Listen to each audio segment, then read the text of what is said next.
Yo guys, how's it going? My name's Phil. I am a photographer, photojournalist, video editor, transit user, and city lover. And today we are going to talk about the MARC.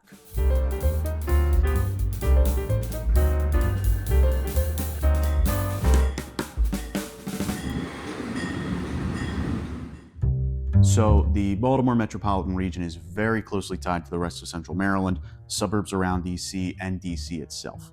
So much so that 6% of Maryland's total workforce are federal employees. Because of that, workers need a way to get to and from DC and Baltimore City efficiently. And that is where the MARC comes in. MARC, with a C, stands for Maryland Area Rail Commuter. And as a commuter line, it focuses mainly on getting people to and from the suburbs to the central business districts. Created in 1984, just 7 months after Robert Ursay hopped the Mayflower to discover the flat farmlands of Indianapolis.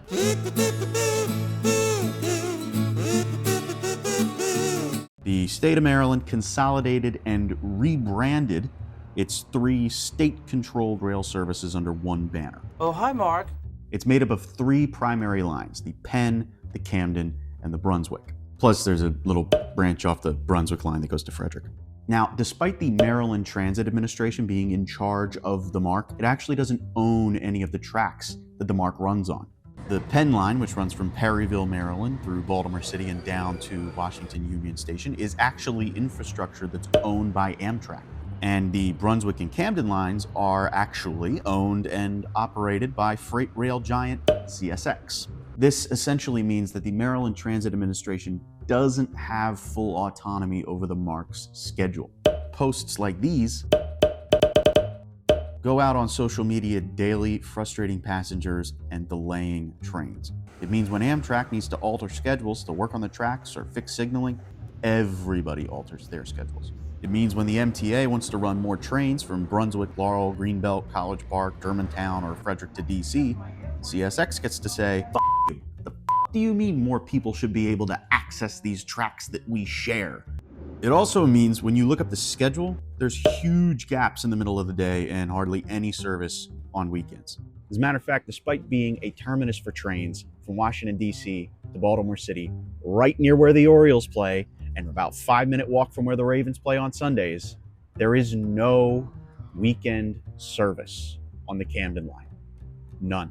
I'm going to reiterate that so we all just understand what I just said. Despite the Ravens playing on Sundays, the Orioles playing dozens of games a season at Camden Yards on the weekends, concerts and events taking place blocks from this station on the weekends, and the Maryland Transit Administration having to run shuttle buses because the light rail can't handle the crush of people going to these things. Blocks from this platform, there is no weekend service on the Camden line between Washington, D.C. and Baltimore City. Now, I know what you're all thinking. Phil, that sucks. But at least you can take the Brunswick line to Harper's Ferry. It's a touristy place. You can do all kinds of stuff. The train drops you off right there. Wrong. The MARC does not run on the weekends to Harper's Ferry, or to Frederick, or to Germantown, or to anywhere along the Brunswick line either.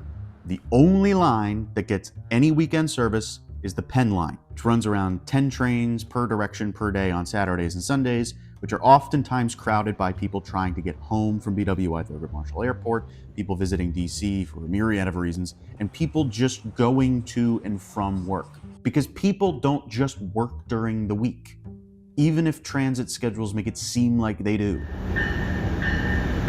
Now, I would just like to say that I personally do not blame any of the people in charge of the Maryland Transit Administration for really any of this. They fight tooth and nail for everything we have currently and are constantly fighting the good fight for service expansions, new equipment, and more and better frequencies. With that in mind, it's not just Amtrak and CSX that are to blame for the MARC's troubles. This guy and these people are ultimately responsible for funding and making the financial decisions that allow the MTA administrator and their team to even run the trains that we see on the tracks in the first place. And every January, these people spend 90 days deliberating the merits of the buses, subways, light rail vehicles, and commuter trains that make up the MTA's rolling stock. Now, rolling stock is a sort of train nerd term for the actual trains you see on the tracks.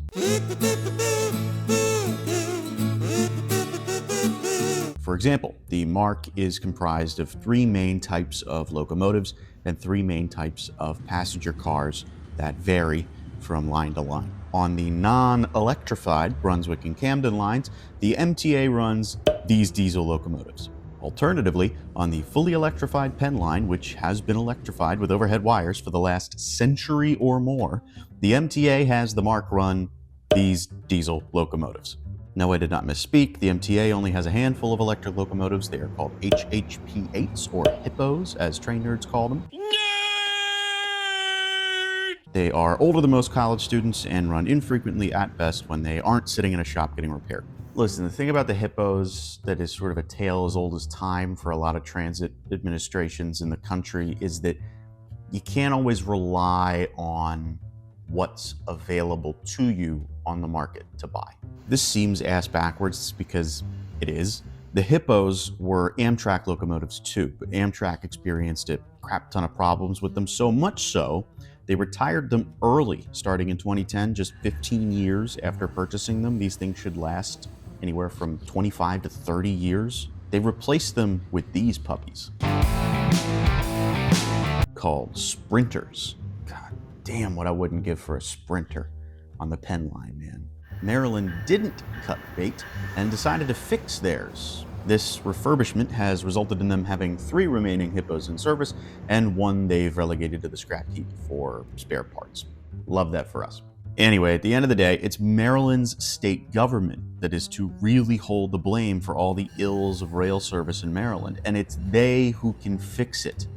The problem, and the problem that I have with not just politicians but people in general, is that if you asked just the politicians in Maryland to point to the Brunswick and Camden lines on a map, I doubt they could. And that's not down to a disrespect for transit as a whole, but a misguided structure in the ways we design our towns, neighborhoods, cities, and suburbs. As a matter of fact, I'm sure that if you talked to a lot of these politicians, the ones who pull the strings and give you the money to run buses and trains, I'm sure a lot of them would say, well, we can't give them more money because they don't turn a profit. It all depends on what you think of profit. According to the MTA's current administrator, Holly Arnold, who I and many others will commend for being incredibly dedicated to and good at her job, the economic impact of every penny Maryland's transit administration spent in the fiscal year ending in 2024 was more than twofold. Granted, that's not just for rail, but it shows just how much untapped potential lies beneath the surface. If we're just brave enough to fund it with the same veracity that we fund car-centric infrastructure that we think is so efficient, the MARC can and should be so much more than it is. The only thing stopping it is us, and also CSX and Amtrak, but mostly just us. Which is why starting in December, the MTA is starting a series of informational sessions and town hall type things to discuss what it calls the MARC Growth and Transformation Plan. Back in 2023, MTA sent out a MARC survey, which 4,691 people responded to. Nice. And the top priorities those respondents gave were expanded weekend service, expanded service to new destinations, and improved frequencies. And what I think most importantly, especially since we're in an economy now that isn't so dead-on focused to getting to an office every single day, is this little tidbit. Equal levels of service on weekends. Yes! Yeah! Now, I'll update this in some form or fashion after those meetings take place because this video is going to come out before they start. But this is a really good example of a transit administration actually taking accountability and communicating effectively with its riders. Usually, that's not the case. Things like the CTA and SEPTA have that issue where their leadership doesn't always, and in many cases doesn't at all, understand what the riders are going through. That said, Governor Moore, Speaker Jones, Senate President Ferguson, fund transit. Fund it always, fund it well. Stop viewing the world from behind your windshield and fund mass transit. Now, I'm glad the MTA is doing these types of outreach things, but I know that's got way more to do with the administrator being great at her job and less to do with a bunch of suburban politicians who've hardly ever taken transit a day in their lives. And before anybody jumps in and says, well, who's going to pay for all this expanded service? You, me, all of us. The same way my tax dollars go towards subsidizing every road driven on by drivers in far-flung exurbs and suburbs that I hope to never, ever go to, your tax dollars can and should go towards subsidizing every mile of track laid and maintained to properly connect this region. I'll talk about fare revenue and expansions in the more nitty-gritty terms in other videos. But we need this stuff. Without this stuff, our economy breaks down. Proper transit funding lifts people out of poverty. Proper accounting and infrastructure planning spreads out the tax burden and makes it benefit working people without breaking everyone's backs come tax season. And unlike car ownership, which burdens people, not just with billions in taxpayer-funded infrastructure costs, but with tens of thousands in car maintenance and ownership costs, it provides what could and should be a sturdy and reliable way to get around. Thanks for watching. Appreciate you.